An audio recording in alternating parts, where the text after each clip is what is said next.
Israeli and American officials were optimistic last week around a ceasefire-hostage deal between Israel and Hamas. For the first time since this war began, the Palestinian militant group expressed willingness to compromise on a key sticking point. That about Israel committing to a permanent ceasefire. Hamas has now agreed to relent on that condition. But an agreement may still be elusive despite this newfound momentum. On Crux Decode, how soon can Israel and Hamas agree to a ceasefire? What are the stumbling blocks in the way? Has Benjamin Netanyahu, the Israeli Prime Minister, become one of those stumbling blocks to an eventual ceasefire? And is he more interested in his own political survival than putting an end to this war?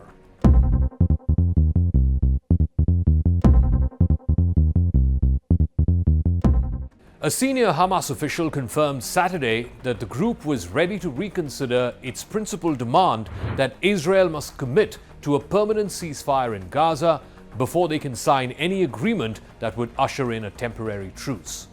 That truce would begin the process of releasing hostages who are still being held in Gaza.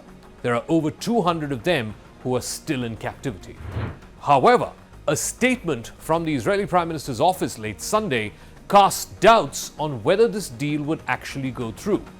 The statement laid down several principles that Israel is not prepared to abandon, including continuing to fight on in Gaza until all of the objectives of the war have been achieved.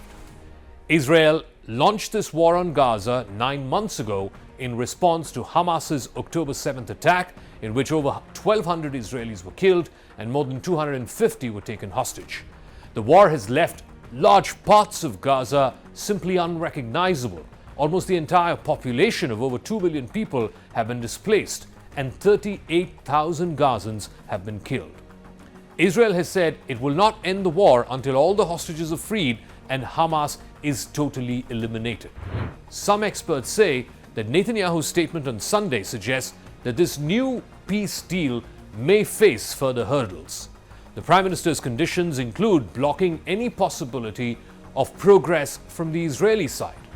One of the sticking points is what is called the Philadelphia Corridor. It's a 14-kilometer buffer zone on the Egypt-Gaza border.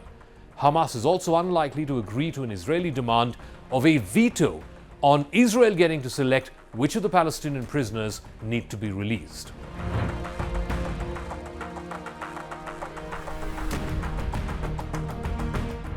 US President Joe Biden back in May had laid down a three-phased proposal as he declared it was time to end this war.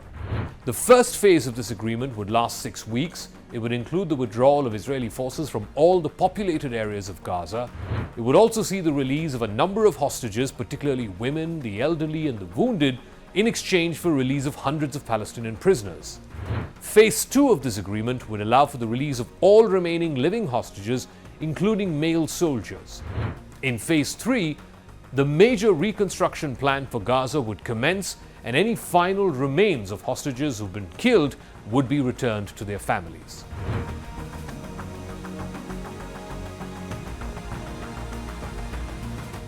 Hamas has long demanded that Israel agree to a permanent ceasefire before signing any deal. Israel so far has refused to do so. The senior Hamas official who had been involved in these negotiations told the foreign press over the weekend that his group would accept that talks on reaching a permanent ceasefire would take place throughout the first phase of this new deal, which would last 6 weeks. Now, what this means is that in the first phase, mediators would guarantee a temporary truce, the delivery of humanitarian aid to Gaza, and the withdrawal of Israeli troops. Indirect talks would continue towards implementing the second phase of the agreement. The demand for a prior commitment to a permanent ceasefire had been a key sticking point for Israel. Netanyahu has been insistent that his country would not end the war until Hamas is defeated entirely. That's a goal many of his critics feel is simply too ambitious to achieve.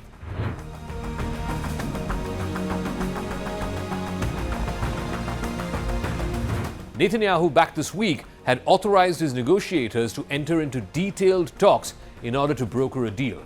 In a statement Sunday, though, his office put out a whole list of principles it said will not be infringed upon by the plan that was agreed to by both Israel and America.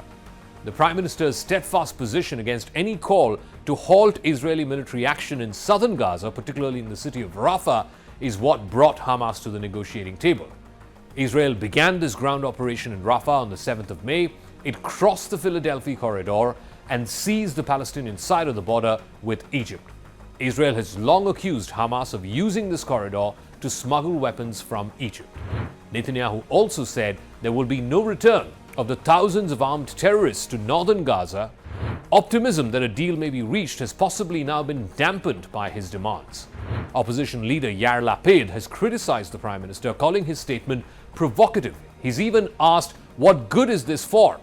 He says we're at a critical moment in the negotiations, the lives of the hostages depends on it, and now Netanyahu is playing spoil sport.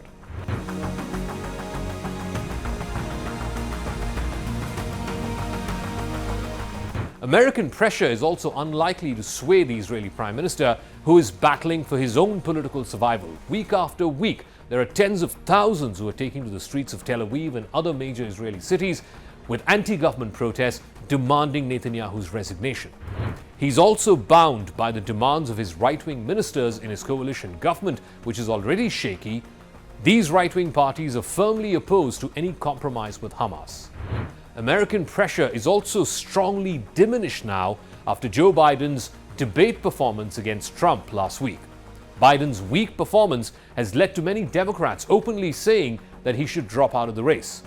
Netanyahu knows that he only needs to bide time till November. Once Trump is in office, then all bets are off.